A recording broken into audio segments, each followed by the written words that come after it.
Video में हम लोगों ने हाइपोथेसिस देखा था, हाइपोथेसिस टेस्टिंग देखी थी, क्रिटिकल रीजन क्या होता है, area of rejection, P value, ये सारी चीजें हमने समझी थी, ठीक है ना।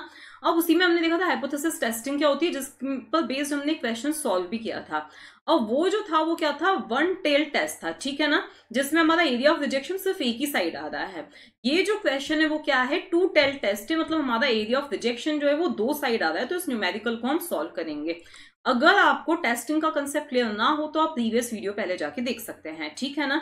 तो अब हम स्टार्ट करते हैं। क्वेश्चन है, telecom service provider claims that individual customers pay on an average 400 rupees per month with standard deviation of 25 rupees. मतलब कि क्या है कि इनका क्लेम ये है कि जो एवरेज है, एवरेज जो इनको पेमेंट करते हैं कस्टमर्स, वो क्या है 400 रुपीज पर मंथ है, और स्टैंडर्ड डेविएशन क्या है 25 रुपीज है। तो अगर हम नल हाइपोथेसिस की बात करें तो वो क्या है, म्यू इज इक्वल्स टू, मतलब पॉपुलेशन का जो मीन है, वो पूरी पॉपुलेशन की बात कर रहे हैं, वो क्या है 400 रुपीज है, ठीक है।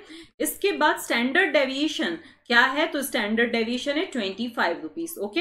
Random sample of 50 customers bill. अब यहाँ पे हमारी सैंपल की साइज क्या है, तो सैंपल की साइज है 50, ओके। आगे दे रखा है कहाँ था, customers bills during a given month is taken with a mean of 250।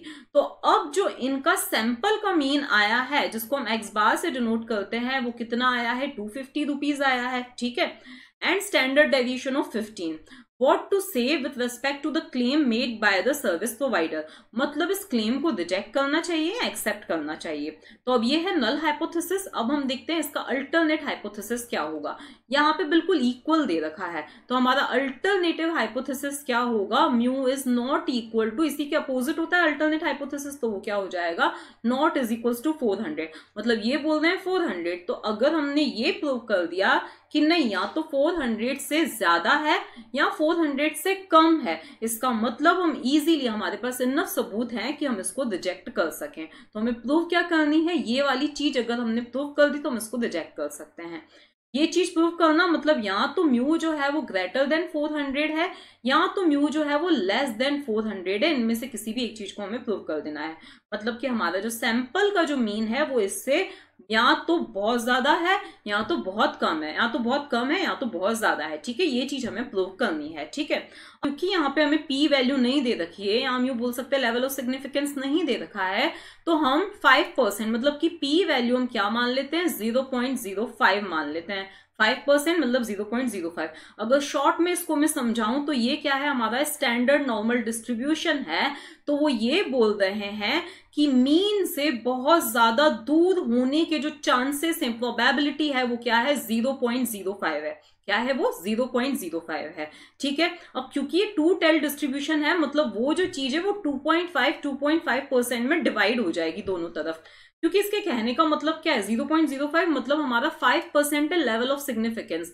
हम ये कह रहे हैं कि 100 में से 5 जो हमने रीडिंग्स ली हैं वो गलत भी हो सकती हैं, ठीक है। वो हमारी गलती, कस्टमर की गलती, जिनसे हम पूछ रहे हैं उनकी गलती, या वो रीडिंग्स बाय चांस भी आ सकती हैं किसी भी रीजन की वजह से। 5%, ठीक है, मात्र 5%, मतलब 100 में से 5 लोग, ठीक है ना।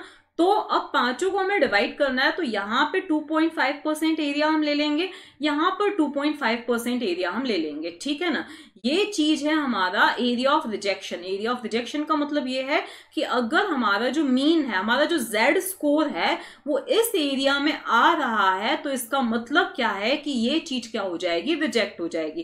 जेड स्कोर इस एरिया में आ रहा है, इसके कहने का मतलब ये है कि हमारा मीन जो है, हमारा सैंपल का जो मीन है वो पॉपुलेशन की मीन से बहुत ज्यादा दूर है, इस एरिया में आ रहा है। इसका मतलब ये है कि हम इसको इजीली रिजेक्ट कर सकते हैं, ठीक है। तो ये है हमारा P की वैल्यू, जो कि क्या है 0.05 हम रख रहे हैं, ठीक है। अब इस चीज को सॉल्व करने से पहले हमें एक टेबल देखनी है। कौन सी टेबल देखनी है, ये वाली टेबल देखनी है, ठीक है। इस टेबल में हमें देखना है कि जब हम क्या रख रहे हैं, अल्फा इज इक्वल्स टू 5%, मतलब P इज इक्वल्स टू 0.05, तो उस केस में हमारा टेस्ट कौन सा है, टू टेल टेस्ट है, ठीक है। तो उस केस में हमारी जो जेड स्कोर है, ये क्या है, जेड स्कोर दिया हुआ है, ठीक है। क्या आता है देखो, 5% हम रख रहे हैं और टू टेल टेस्ट है, तो जेड स्कोर क्या है, -1.96 और +1.96 है। इस चीज को आप याद रखिए, -1.96 और +1.96, ठीक है। तो -1.96 लगभग यहां पर आएगा, प्लस 1.96 लगभग यहां पर आएगा। ठीक है, तो अब अगर देखो हमारे जो z की वैल्यू है, ध्यान से सुनना, हमारे जो z जो हमारा निकलता है z, उसकी जो वैल्यू है या तो इससे कम आ गई, माइनस 1.96 से भी कम आ गई, या प्लस 1.96 से ज्यादा आ गई, तो उस केस में क्या है, इस चीज को रिजेक्ट करना पड़ेगा। ठीक है ना, मतलब इस बीच में अगर आती है तो एक्सेप्ट करना पड़ेगा इस क्लेम को, इससे बाहर जाती है तो हमें इस क्लेम को रिजेक्ट करना पड़ेगा। बस सीधी सी बात है, अब आप इजीली इसको कर सकते हो। तो z is equals to x bar क्या है 250 माइनस म्यू मतलब 400, स्टैंडर्ड डेविएशन क्या दे रखा है हमें, यहाँ पे पॉपुलेशन का ही रखना है जो कि दे रखा है 25। ओके, और यहाँ पर अगर स्मॉल एस होता तो सैंपल का रखना होता। यहाँ पे क्या है रूट ऑफ एन, अब यहाँ पे सैंपल की साइज कितनी है 50 है, तो रूट ऑफ 50 रखना पड़ेगा। ठीक है ना, इन सभी को आप खुद भी सॉल्व कर सकते हैं। तो इस सबको सॉल्व करने पर देखो, इसको अगर हमने सॉल्व किया तो -50 डिवाइड बाय 25 और डिवाइड बाय √50 होगा 7.07 समथिंग। ठीक है, इस सबको जब मैंने सॉल्व किया तो -42 पॉइंट समथिंग आप देख सकते हो वैल्यू आएगी। ठीक है, -42 मतलब इससे तो बहुत ही ज्यादा बाहर जा रहा है। ठीक है, इसका मतलब ये एरिया ऑफ रिजेक्शन में जा रहा है। ओके, तो इसका मतलब क्या, एरिया ऑफ रिजेक्शन मतलब मुझे इसको रिजेक्ट नहीं करना है। अगर ऐसा कुछ होता है तो इस केस में मुझे मेरे नल हाइपोथेसिस को क्या करना पड़ेगा, रिजेक्ट करना पड़ेगा। तो ये जो कंपनी का क्लेम है वो